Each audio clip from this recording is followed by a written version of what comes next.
Buenas tardes, bienvenidas, bienvenidos. ¿De veras? Pero... ¿Qué tal? Muy buenas tardes. Yo soy Jesús Guerra, director aquí del espacio, y les doy la bienvenida. Como siempre, les agradecemos aquí en Punto y Coma apoyar las artes, la cultura en la ciudad de Monterrey.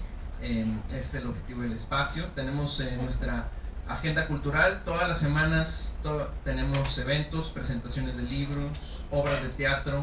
Ahora en septiembre vamos a tener una agenda de obras de teatro filosóficas con el maestro Javier Araiza, obras de Sartre, del Marqués de Sade, para que estén ahí al pendiente.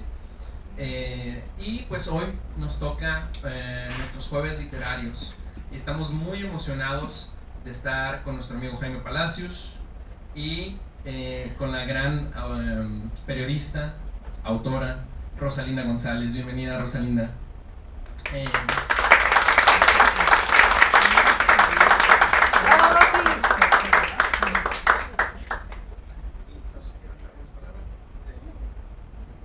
Va que va. Bueno, yo preparé aquí unas palabras acerca de este libro que me cautivó desde que lo abrí. Déjales cuento un poquito. Esta es la primera novela de la autora Rosalinda González. Se publicó por la editorial de la Universidad Autónoma de Nuevo León, ahora en el 2019.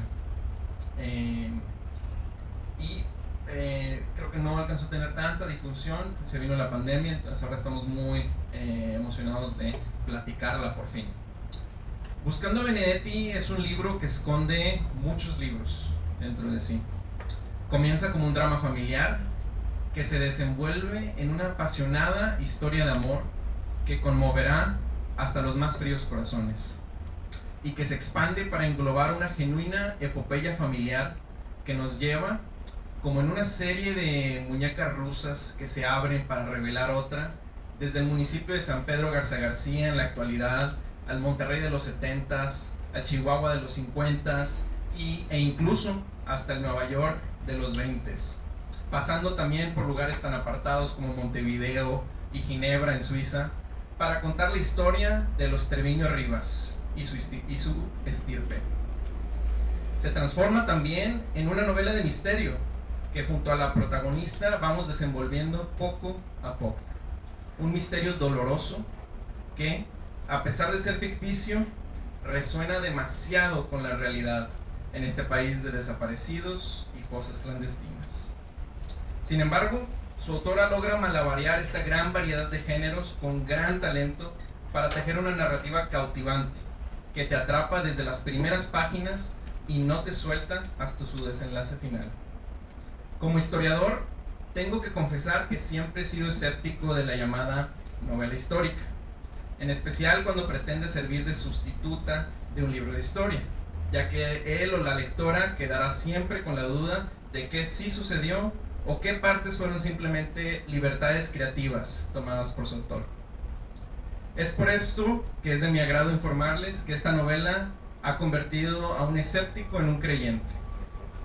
La narrativa de Rosalinda González nos trae por fin una novela histórica que nos hace enfrentarnos a una época dolorosa de nuestro pasado, en una ciudad que sufre de miopía histórica, que muchas veces solo nos permite ver el gran valor de los conquistadores o la tenacidad de sus empresarios. Es infinitamente refrescante una narrativa que lidia con el otro, la mujer del empresario, el obrero de la fábrica, las familias de los desaparecidos en una época de nuestra ciudad que preferimos no recordar. Para mí ese es el gran valor y valentía de este libro, enfrentarse cara a cara con un pasado y una realidad dolorosos. Pero, como cualquier herida, individual o colectiva, no se puede sanar sin primero reconocer que existe. Así que vale la pena leer Buscando a Benedetti y a su autora Rosalinda González, que ha tenido el atrevimiento de encararse con nuestro pasado. Gracias.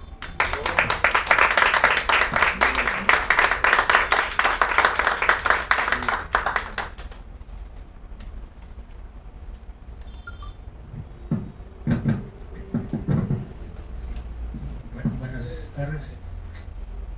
Yo estaba un poquito entusiasmado profesor Jesús de preparar un texto para hablar sobre la novela de Rosalinda, pero me impuso el lugar. La novela en punto y coma.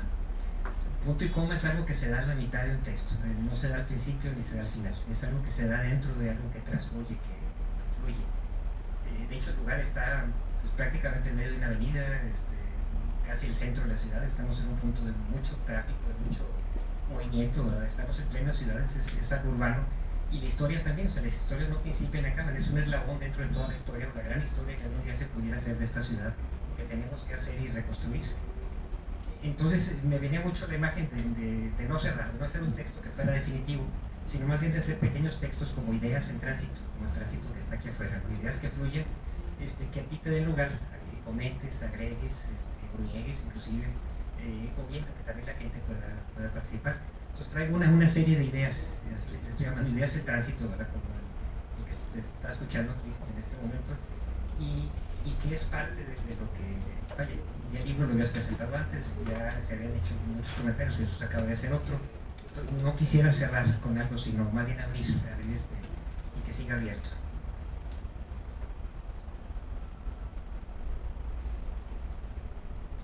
Son afirmaciones, lo que te digo, tú puedes estar de acuerdo, puedes agregar algo más, complementar. Sí, exacto. La primera es, retratas un momento de cambio anunciado por poemas y explosivos. Es una especie de afirmación. Tu novela retrata un momento de cambio anunciado por poemas y explosivos. No, si quieres, digo, no. La novela inicia con un delirio, el dolor de un patriarca y de un patriarcado lamentando no haber permitido un cambio de era.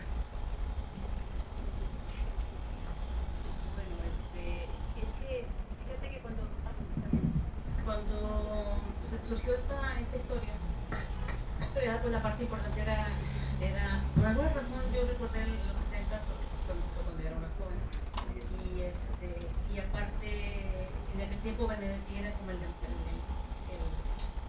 como decimos por ahí, el insustituible, ¿no? Tenía que, era la parte trascendental de la cultura que ella y yo me centré mucho en que yo quería que la historia fuera como la línea, como el leitmotiv de la historia de Benedetti, que participara, por supuesto, pero tomando en cuenta sus poemas. Entonces ya cuando empecé a darle vuelta, pues me fijé en algunas, un día que estaba buscando cosas, encontré el papel y eso me dio la otra historia, decir, bueno, esta es una historia de que hable de los sí, de los en inglés if, de los if y si hubiera sido, y si hubiera pasado. Entonces pues ahí intenté también. Pues no pude evitar la ligación con lo político, aunque en lo particular ni soy activista, ni soy no tengo una ideología, no necesariamente la mía, ¿verdad? Pero sí recordaba mucho de lo que viví en aquel tiempo y por ahí empezó la historia.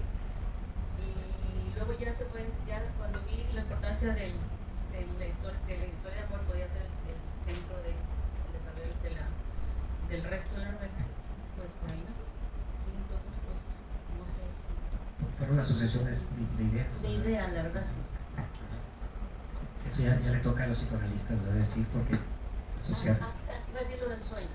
Entonces yo pensé, dije, si luego más adelante hablo, es que esa escena la puse al final, ya cuando estaba lista la novela, porque luego yo pensé, si él tiene muchísimas pesadillas, si su conciencia a lo largo de su vida lo hostiga, pues tendría que dar una idea de que las pesadillas son muy importantes. Entonces intenté llegar a sus sueños, intenté que se diera un poco el señor. Pues el papel que harían los sueños en ese caso de la narración.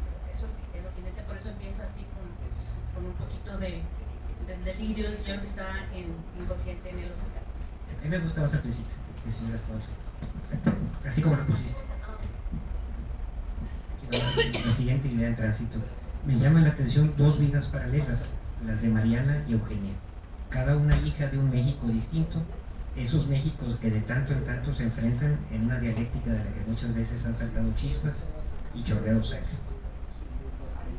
Pues fíjate que me ha tocado también ver este tipo de historias y aunque las he visto más en novelas a lo lejos, sobre todo porque yo no pertenezco a ese sector de la sociedad, pero sí he visto que se da esa relación y me llamó la atención ese paradigma se da, porque sí, si eres mi, te quiero mucho, pero te pones el uniforme y me tienes que decir, o sea, el cariño tiene sus límites, ¿no? O sea, y hay solidaridad y hay todo, pero hay límites, ¿no? Entonces, no, por ejemplo, ya no va a los 15 años de la niña, porque aunque la regla y son amiguísimas y han estado juntas, ella ayuda a arreglar a la niña y la muchachita se va a sus 15 años de lujo y ella se queda en la casa, como era lógico, ¿no?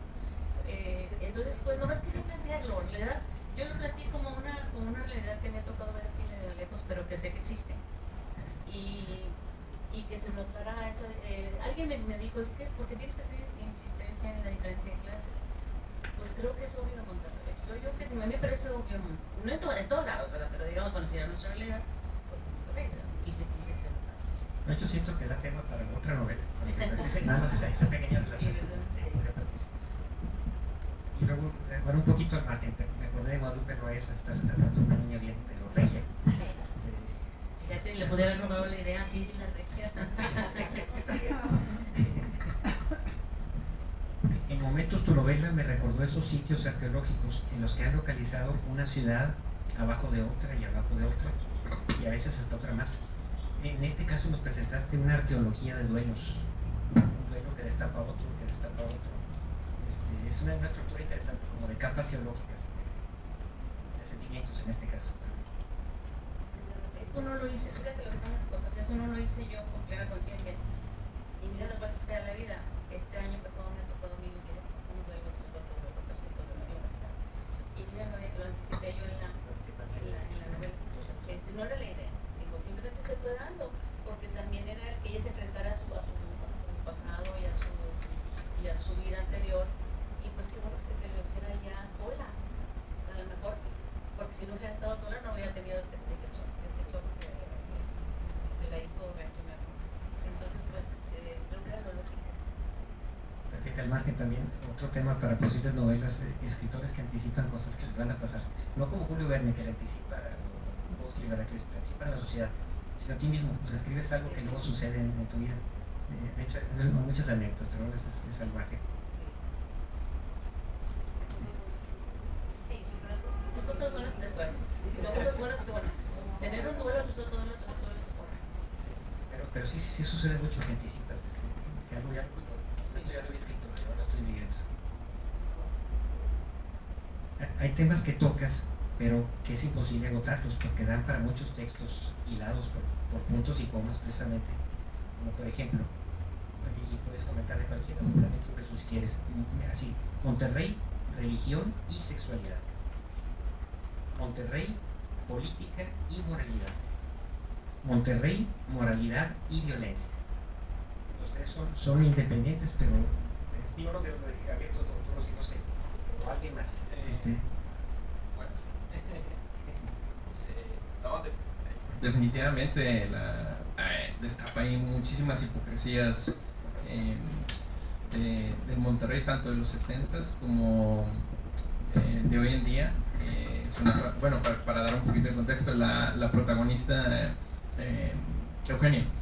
Eugenia es una niña que crece en los 70s en la colonia del Obispado,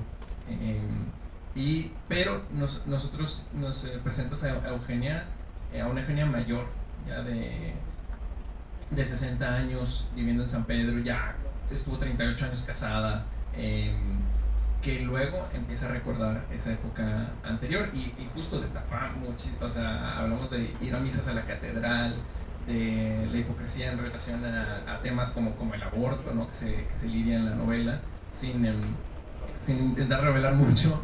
Y sí, estoy de acuerdo con Jaime, son ejes que cruzan el libro, y de hecho, y me gustaría saber qué tanto, pues es lo que observas y qué tanto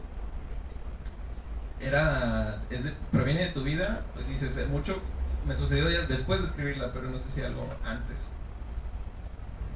Pues la verdad creo que todo ha sido, son de esos conocimientos que uno adquiere como por ósmosis, que vas tú pasando por la vida y te van verdad.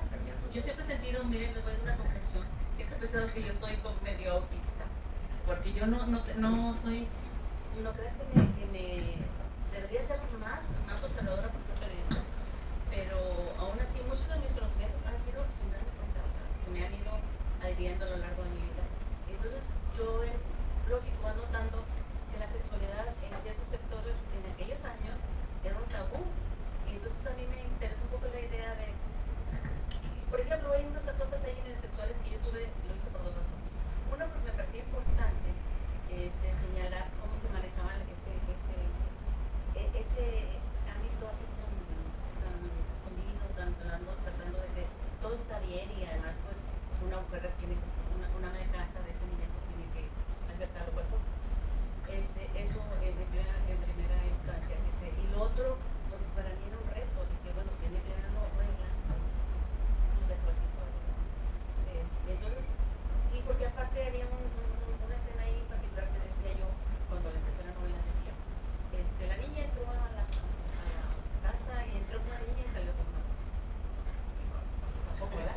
Entonces, porque no, pues oye, realmente no se nota el olor. Ya no va por este. No, entonces pues que se nota un poco. Y aparte, sí, a mí siempre me ha parecido que la sexualidad es un tema que se trata de otro modo. Ahora ya es otra cosa, ¿eh? Ahora ya no estamos hablando de esta generación, que sí está muchísimo más a ver en este tiempo. Pero en aquella época era diferente. Entonces, creo yo que eso lo refleja, ese cuidado, ese mantener al marido, aguantarlo, porque pues, el marido es una cosa y las diversiones son otras. Y ese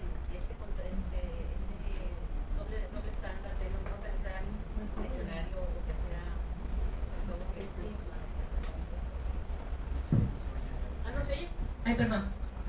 Tal vez sin micrófono porque soy un pisillo y su voz me parece que es suficientemente alta para oírla. ¿Sí me oyen, verdad, hasta allá? ¿Sí? ¿Sí me escuchan? Bueno, muy bien. Entonces, sí, no, si no, ahorita Pero más fuerte, como No, más. sí te escuchas. sí. Hay más lugares también. Pero pensar, por ejemplo, también la relación de moralidad, sexualidad y poder.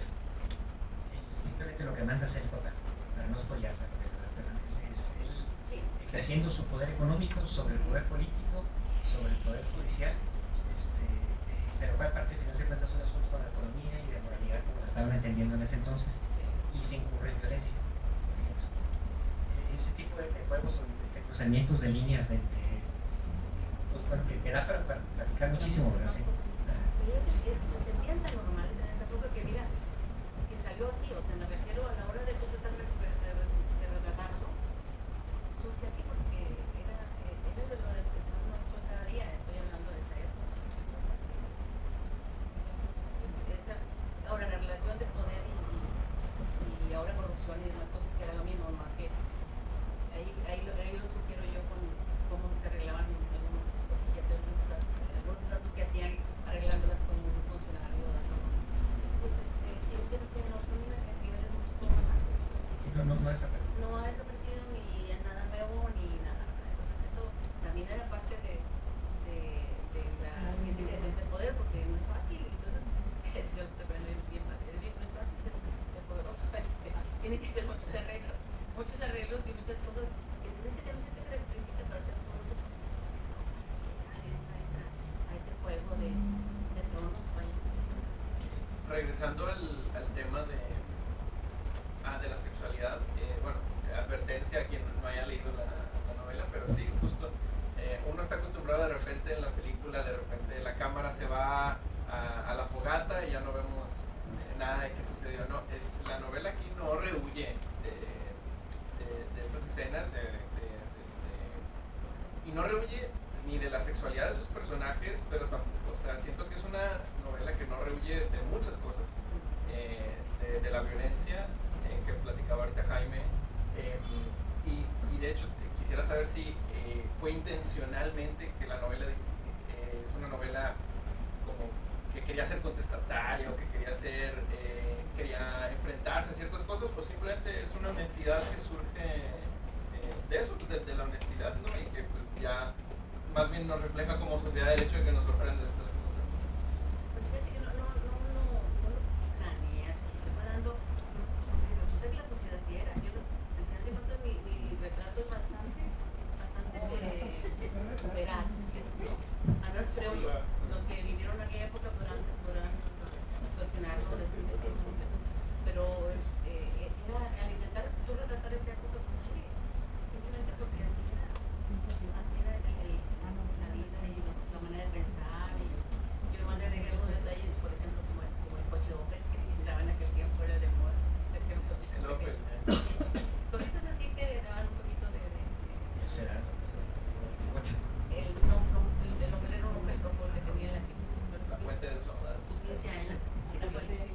Varias que mencionas ahorita. Larguísimas, sí. Porque la verdad, en los 70 así ligaban los muchachos, se daban vueltas por la policía. Y ya después fueron yendo para Morelos, y pues ya ahora ya se fue por otro rollo. Ahora ya no van a ningún lado, van a Tinder. Es que fíjate, por épocas, decían que en la época de nuestros abuelos, principios de siglo, en la Plaza Zaragoza. Y luego después la Purísima. La Purísima fue en los 50, 60, luego se aplicó Valle, y luego se brincaron hacia arriba, hacia San Roberto, y luego ya se dispersó, ya no hay un sitio, bueno, fue el barrio antiguo, otro tiempo, otro momento. Cierto. Y ahora pues ya estamos Tinder, como dices, en las redes. A propósito de lo que decías ahorita, tenía aquí otra frase. Tu novela es, bueno, más bien es una pregunta. Tu novela es un pretexto para hacer un reportaje sobre Monterrey. La novela vista como una extensión del periodismo. Pues fíjate que a lo mejor sí, porque hay algo que no puedo evitar. Yo soy periodista de corazón desde toda mi vida. Y aunque en Monterrey hacemos un periodismo de cierta manera, sí hemos sido, yo practiqué el reportaje, la investigación periodística, y tengo muy marcado ese objetivo de que, de hecho, es bastante austera, literariamente hablando, que no me da mucho por adornar como debería. La verdad es que debería, no quiero decir que esté bien o mal, simplemente que yo eso soy, porque es mi formación. Es una deformación profesional, porque la verdad batallo mucho para expandirme más. Pero fíjate que no es un defecto. No, es un atributo que tiene la novela, es directa, no te vas por las ramas, te atrapa, y todos los párrafos, todas las líneas son necesarias para ir en la novela. Es que es lo que yo iba a decir, como yo siento que yo no puedo escribir 2 párrafos y no dar información. Y darle vuelta. Si no hay información ahí, no puedo hacer párrafos, tengo que estar dando algo de información. Esa parte todavía no puedo. Qué bueno, se agradece. Me recuerda a Hemingway. Hemingway tiene la formación como periodista y es igual, ¿no? O sea, es de hecho, lacónico, ¿no? Hasta la fecha, los mejores novelistas americanos, los de grandes ventas y los sagrados, son frases cortas, párrafos cortos, muy directos. Sí, como que es más de nosotros, de los latinos, lo rojo, esa española. Florear. La herencia de Góngora, Cervantes, Quevedo, sí. Tengo aquí anotado ahorita que estamos hablando de cómo era el sistema político, social. Cuando hablas de los policías judiciales, que quizás haya gente que ya ni se acuerda de quiénes eran esos personajes siniestros que andaban por las calles. No estamos tan jóvenes. Todos Ya tenemos. de perdido escuchamos la leyenda, ¿verdad? Los policías.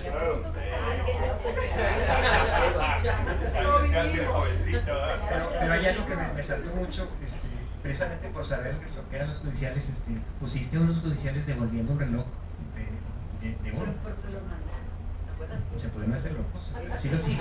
No lo encontramos. Pero si no se me acababa la cabeza. No, porque me era importante eso.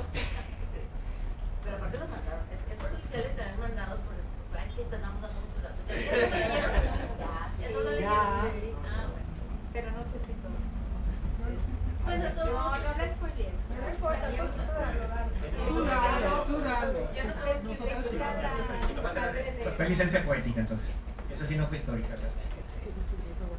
Y luego se noté algo de lo que dice ahorita, dice la recuperación histórica en Monterrey de los 70.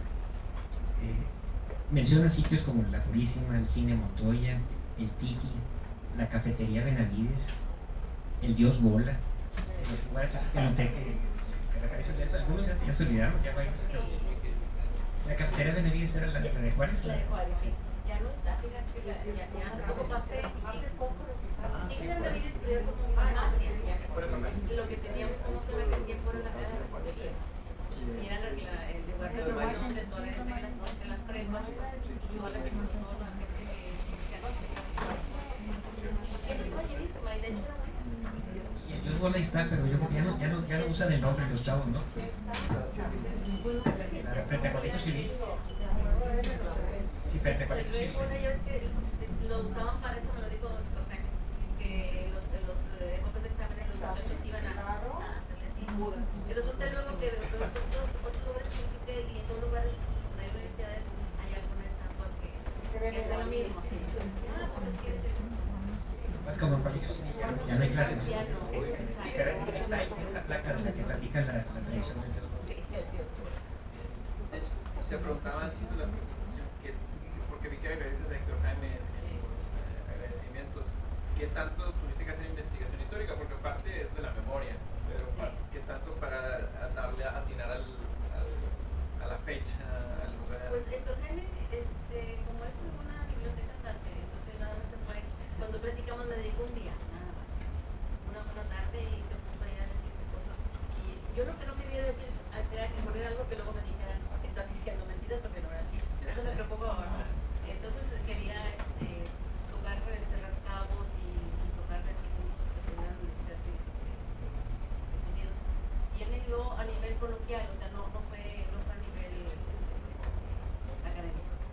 Y me platicó muchas cosas y pues yo por eso o las demás yo investigué. Bueno. Porque la novela es muy exacta, te habla de abril 2 de 1972, ¿no? Y habrá quien dirá, oye, pero ese libro de Benedetti no se había publicado entonces, o esa No, canción todavía pero no por está. ejemplo, no, tengo todavía, por ejemplo, ahí está un poema Sí. que en ese tiempo se llamaba El Rescato, es decir, después se llamó Rescato, porque Cambió. sí, se cambió. Sí, Entonces, justo digo, ese en tipo los de 80, detalles. entonces ese tipo sí lo cuidé mucho. Se nota. De que no se me fuera a...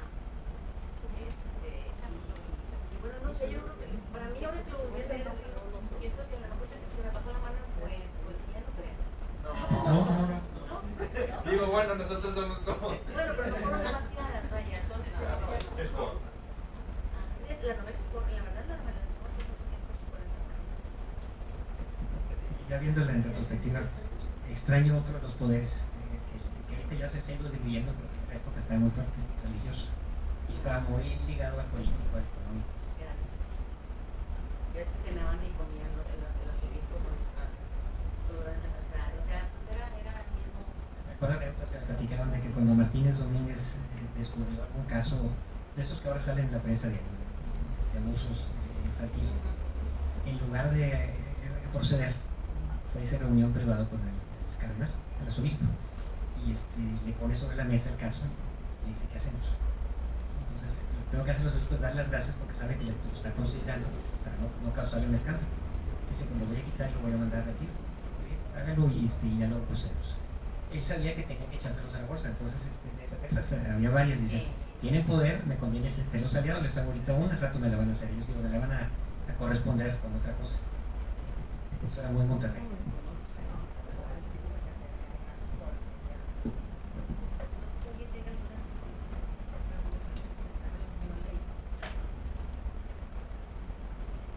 Yo en particular quisiera comentarte, más agradecerte por haber escrito esa novela, porque está muy bien elaborada, muy bien escrita, es directa, es interesante de principio a fin, es genial la manera en la que abres el primer capítulo, el intro de la situación esta del papá de Eugenia, ¿verdad?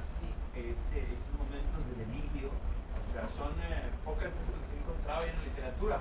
Contrario a lo que dices tú de que no hay mucho oficio literario, que es a donde quería ir yo, creo que está, así se debería describir, está muy interesante. Debería esa novela ser aquí en Monterrey un gran orgullo y todo el mundo leerla. ¿Dónde aprendiste o cómo se te dio esto de la técnica literaria? Y número dos, Rosalinda, ¿por qué te tardaste tanto? Porque hasta el año pasado o antepasado, parece que es del 19, ¿no? Sí, Y me nos tardé privaste de una... 2 años y medio, 3 años en hacer. Bueno, el periódico no es tan tiempo. Yo siempre quise escribir y cuando yo estaba eligiendo mi carrera, todos mis orientación vocacional, todos mis exámenes me daban para allá. O sea, yo escogí bien en el sentido que yo quería escribir, pero bueno, pues me fui al periodismo y el periodismo es maravilloso en muchos sentidos, pero otros te falta, parece que te da. Y luego me hice una editora muy rápido porque necesitaba el periódico, como iba avanzando muy rápido, necesitaba el editor que se necesita. Entonces pues dejé hasta de estudiar. Y entonces me dediqué a revisar textos de otra gente. Y pues el periodismo diario es tremendo. Entras a las 8 y sales a las 11. Y estás dormido y despiertas, no sé qué pasa. Está bien ahí, así está, así es la vida de un reportero diario, ¿verdad? Una compañera que todavía está en el periódico. Y todavía despiertas a medianoche con el suicidio que no la regaste en la nota que acabas de leer. Entonces el periódico no transmite nada, me parece así. Y luego, pues siempre escritos de chica, tenía unas cosillas ahí medio raritas. De hecho, mi otra novela, en la otra que hice, ahí hice muchas cosas mías de infancia. También muy interesante Más la de la Ya la medicina. Yo quiero felicitar a Rosalinda. A mí pocas novelas me mantienen sentada. A mí me la mandó todavía cuando no era un libro, cosa que agradezco mucho. Y ese no. Me acuerdo perfecto que la empecé a leer como a las 11 de la noche o algo así, ¿te acuerdas? Sí. Porque a las 4 de la mañana le digo, la estoy terminando, no manches, porque no me voy a poder levantar. Esas novelas que te la echas de jalo, porque no la puedes soltar. Yo estoy completamente de acuerdo contigo que no esa sensación de que no le falta ninguna palabra ni le sobra, como dijo Jaime, eres minimalista, Jaime. Bueno, pero esa parte que se agradece mucho también en una novela, ¿no? Todo lo que está cuenta, está para algo. Pues te aplaudo, Rosalita, espero que lean mucho, leanla de verdad y que sigas escribiendo. ¿Cuánto te tardaste en esa? Recuérdame. 2 años más o menos. Y tu otra novela que no te la trajiste para que la vean también, está un tema completamente diferente, súper. Ese también menos, fíjate, casi le hice el mismo tiempo. Pues escribe rápido, Es así que que esperamos chiquita. la tercera entrega. Yo me estoy animando por la novela breve. O sea, para leerla y para escribirla. Yo soy afecta, yo soy así quería contar una cosa. Ahorita me voy a tener que ir, pero sí quería comentar que el final no me lo esperaba, no lo voy a spoilear tampoco. O sea, lo guardé por un buen rato, ya sabes, de esas veces que no quieres terminar el libro porque a ver realmente qué va a pasar con Santiago. Santiago, ¿verdad? Sí, Y no me gustó. ¿Sabes? Yo esperaba yo tenía una esperanza de otra cosa, pero bueno, digo, está bien, pues esa fue la realidad, ¿no?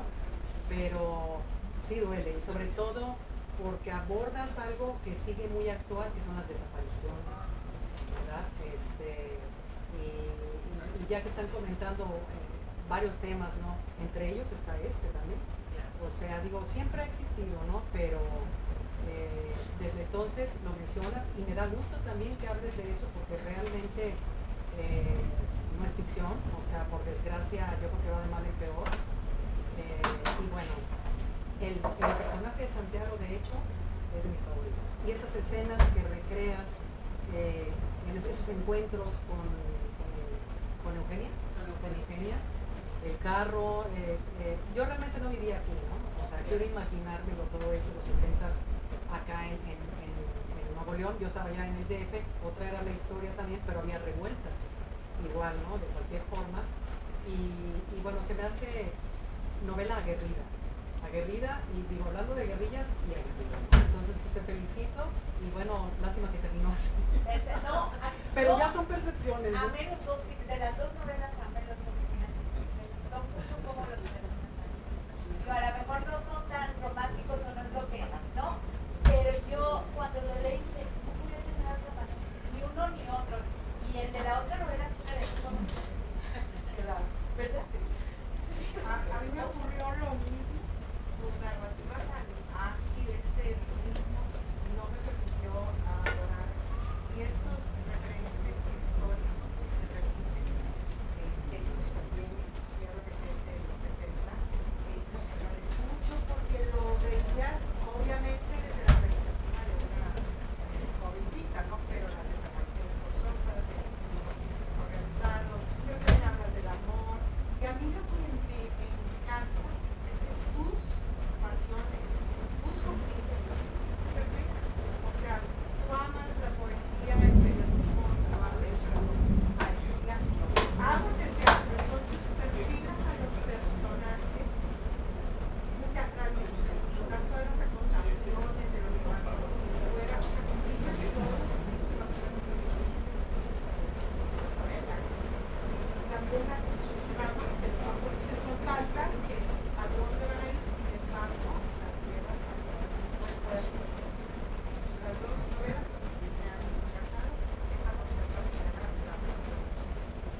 te tengo una pregunta.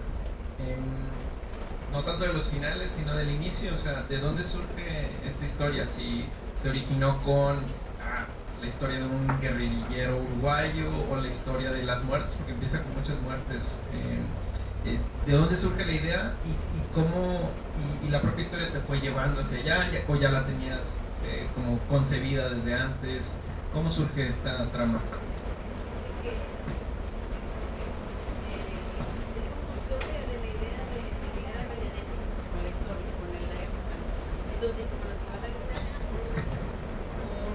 Guerrillero por allí, pues que sea tu mamá, ¿verdad?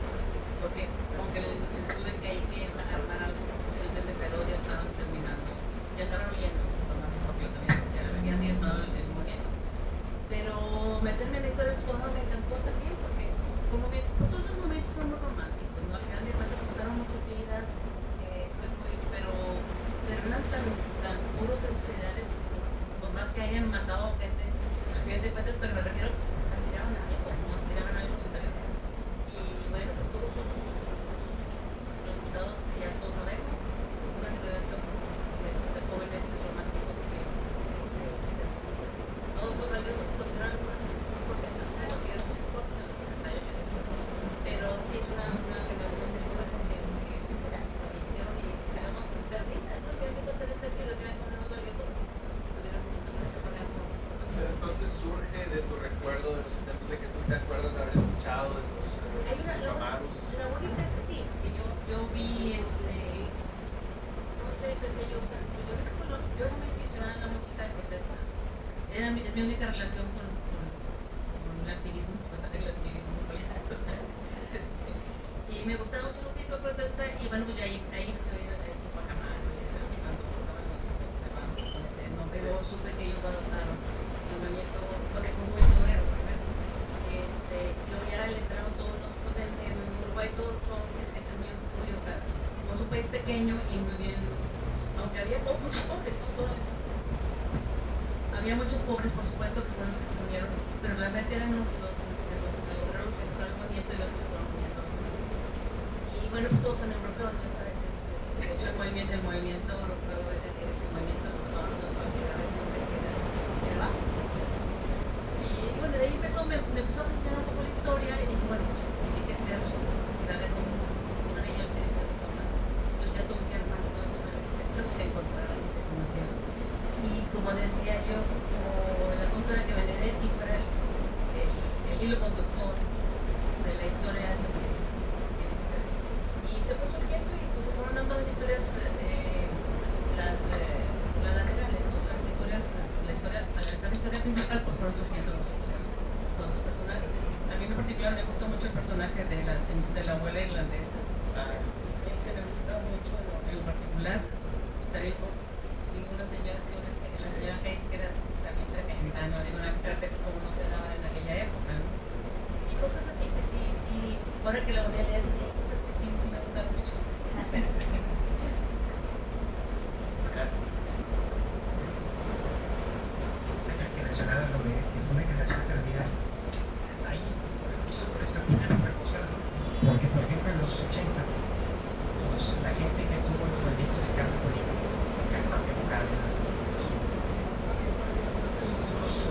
los adultos de aquella generación, de los chavos, los que llegaron con esas ideas, con ese impulso acá en los 80s y 90s, algo perdió mucho, perdió los cambios que se han dado, porque si ya nos ven en México de antes, mucho tiene que ver con lo que pasó entonces.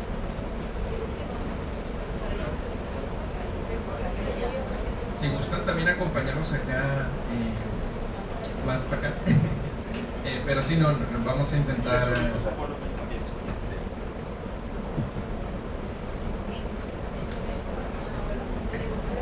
Soy experta, la única escena real que yo viví en la telenovela es la manifestación que se da en Colegio Civil. Sí me tocó, yo estaba ahí y tomaron el camión los estudiantes universitarios que en ese momento aparte traían el movimiento de la economía. Nos bajaban a la gente que yo en el camión urbano y te bajaban. Entonces, porque decían, este camión está tomado. Este camión está tomado en nombre de no sé qué, muy muy correcto, o sea, haga favor de bajarse. Nos bajábamos todos y nos dejaron a la mitad de la calle. Y pues ahí te quedabas. Entonces a mí me asustaba mucho, los muchachos esos, porque yo estaba jovencilla. Y como que me fascinaba, pero al mismo tiempo me daba miedo. Entonces te bajabas y luego me bajé yo, esa vez me tocó ahí enfrente de la Benavides y vi que ya estaba en la manifestación contra Ulises, creo que era el rector de aquella época. Y era una protesta. Y se entraron todos en el proyecto civil y hubo mucho lacrimógeno, muchos golpes. Y yo me quedé, no había para dónde correr y corrí hacia lo mismo que digo ahí, hacia la estación de la XF. Y ahí me metí un ratito, pero me empezó a hablar. Los gases lacrimógenos ya fui caminando, casi corriendo medio podía y me fui, o sea, a mi casa. Pero el carro. no, yo andaba bien. Sí. Oye, pero entonces toda esa escena. Esa escena sí es real, sí. Estoy impresionado. Es la única escena que me tocó, de toda la novela es la única que yo vi. Todo lo demás era de lejos. Digo que yo conocía gente que andaba en el movimiento, que era muy activa en el movimiento y que a los que yo admiraba porque yo no podía creer que esos muchachos de verdad estuvieran dispuestos a morirse. O sea, yo no entendía cómo estaban dispuestos a morirse por lo que ellos creían que era lo mejor y el cambio de régimen, el cambio de sistema, el cambio de cosas. Y pues fue lo que a mí me asustaba, por un lado. Los admiraba y lo mismo. A mí un personaje que me gustó mucho, me gustó mucho, es el de la hermana. El de la hermana. Sí, No recordaba el nombre de la hermana del Santiago, porque cómo suspende su vida, o sea, su vida se queda en el aire y con la esperanza, ¿verdad? Todo el tiempo, y aparte la veneración y al hermano. Entonces es un personaje que a mí me conmovió mucho porque, o sea, ella, su vida fue ella nada más dedicarla, y aparte por mandato y recomendación y todo de los papás, de la mamá, ¿verdad? Entonces es un personaje que me impresionó mucho su factura. de eso también lo rescaté de mis entrevistas con los familiares desaparecidos, porque hice muchas entrevistas con familiares desaparecidos. Digo, a nivel observar cómo toman y todo, y así viven. O sea, es horrible, o sea, viven en común. Date cuenta que su vida se mantiene como en el limbo y la demás gente sigue como puede. Ellos abandonan a otra parte de la familia, están siempre pensando en quién los va en esa persona perdida, esa es la que esperaba. Y los demás lo abandonan no porque quieran, sino simplemente porque así el dolor así los orilla. Entonces yo quería recordar eso, medio reflejarlo en ese personaje, pero fue a través de lo que yo vi con los familiares de los desaparecidos aquí en Monterrey. Sí, justo, algo que quería recalcar y que se me hace muy interesante de la novela es una novela de mujeres y mujeres que justo sobreviven, ¿no? Es quienes quedan después de, no es como muchas otras veces los protagonistas, sino es qué pasa después de la muerte, después de la desaparición, y qué queda, ¿no? Es la memoria, es la labor de recordarlos, de sufrirlos, de dolerlos, de procesar, ¿no? Todo ese dolor tanto como sociedad, pero justo estas Eugenia, Valentina, ¿no? Estos personajes se me hace muy valioso.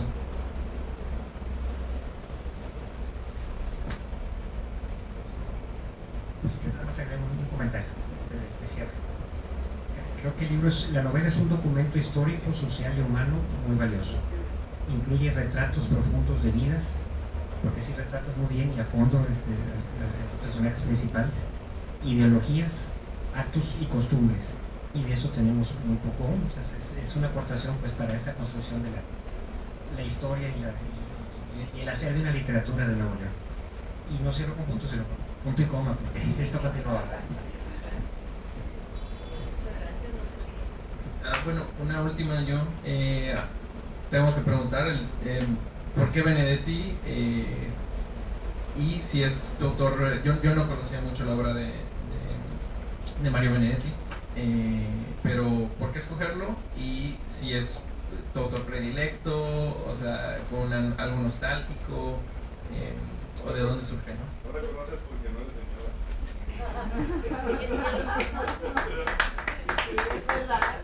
Sí, es el mercado principal. Sí, no, pero también era muy Tiene muchos buenos poemas.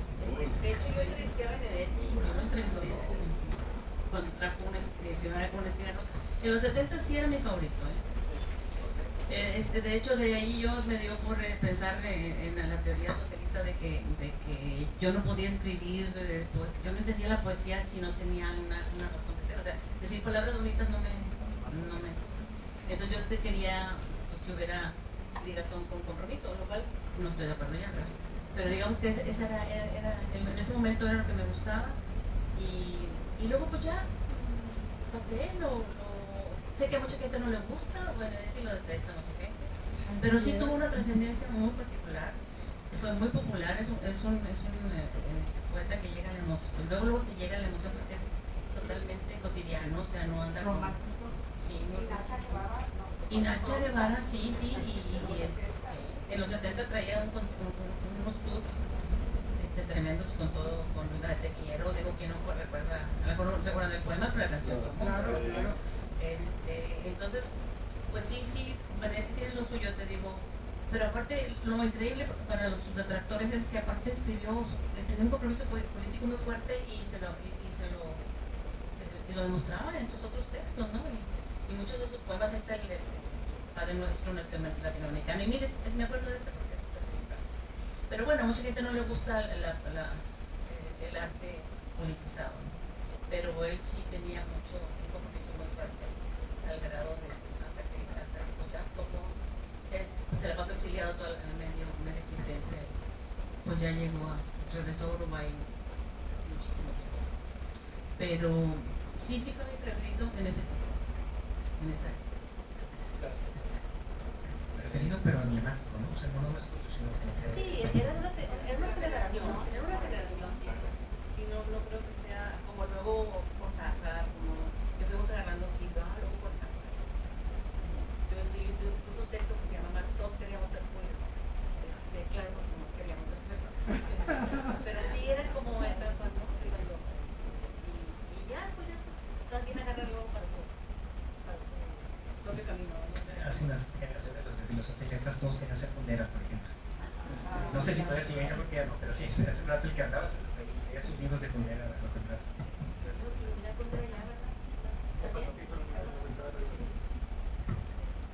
No sé si hay algún otro comentario, pregunta. Pues yo quería decir gracias a Jesús porque no había estado ¿sí me oyen? No había estado en Monterrey, había estado como entrando y saliendo, y ahora me dio mucho gusto venir hace unos 2 meses con Alicia Garza a presentar su libro, el ver que tienes autores regiomontanos, y dije qué rico regresar a Monterrey y ver qué se está escribiendo, y me he encontrado cosas muy, muy interesantes, radiografías, fotografías, en términos de estas obras.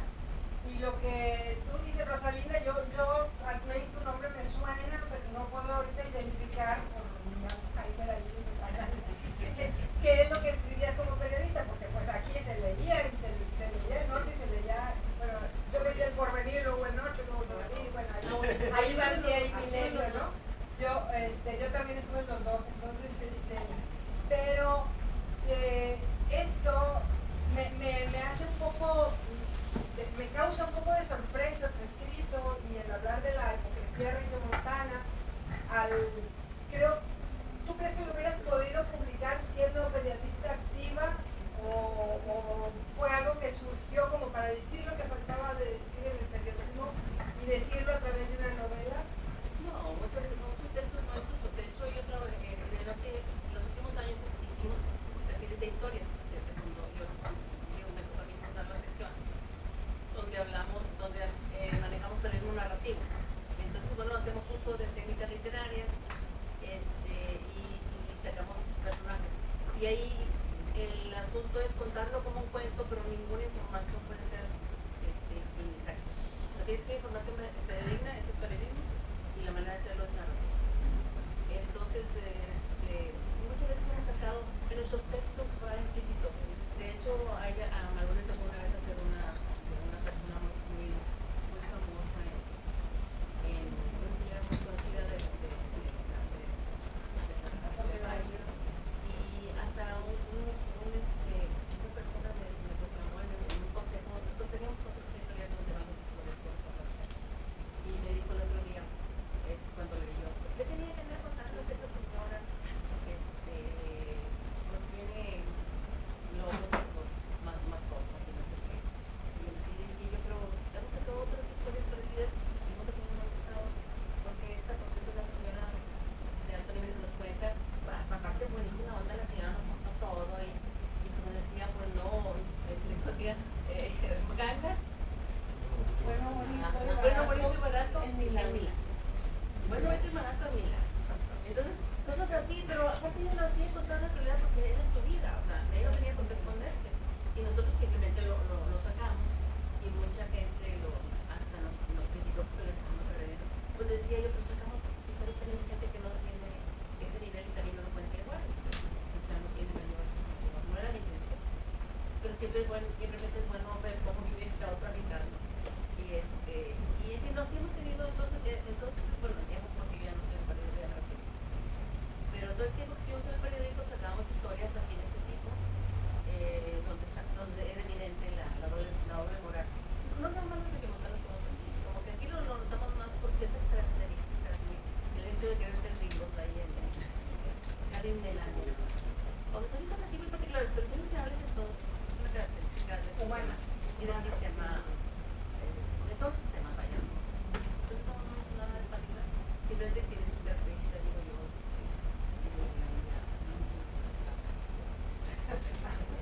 Muy gracias.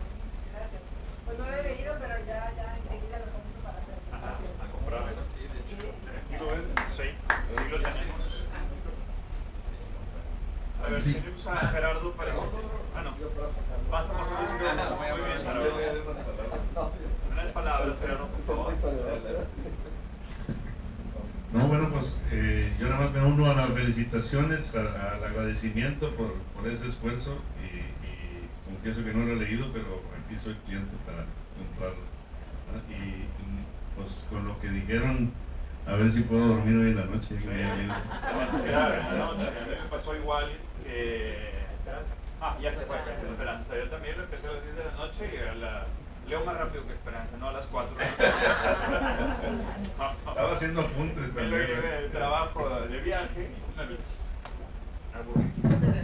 No, bueno, si esta presentación no ha sido suficiente publicidad, les recuerdo, está el libro aquí disponible en la librería, en el mostrador. Si no lo han leído, pasen a comprar su copia. Si ya lo leyeron, cómprenle una copia a su familiar, a sus amistades. Está disponible aquí. Y también les recuerdo, seguimos con nuestra agenda de eventos culturales. Ahora en septiembre vamos a tener 2 obras con Javier Araiza, A Puerta Cerrada de Sartre y Diálogo entre un sacerdote y un moribundo del Marqués de Sade. Si les gusta el teatro, en especial este es teatro muy filosófico, pasen también en el mostrador, pueden comprar sus boletos. Y pues nada, muchísimas gracias Jaime Palacios, Rosalinda González por acompañarnos el día de hoy, y aquí seguimos en Punto y Coma. Muchas gracias por acompañarnos.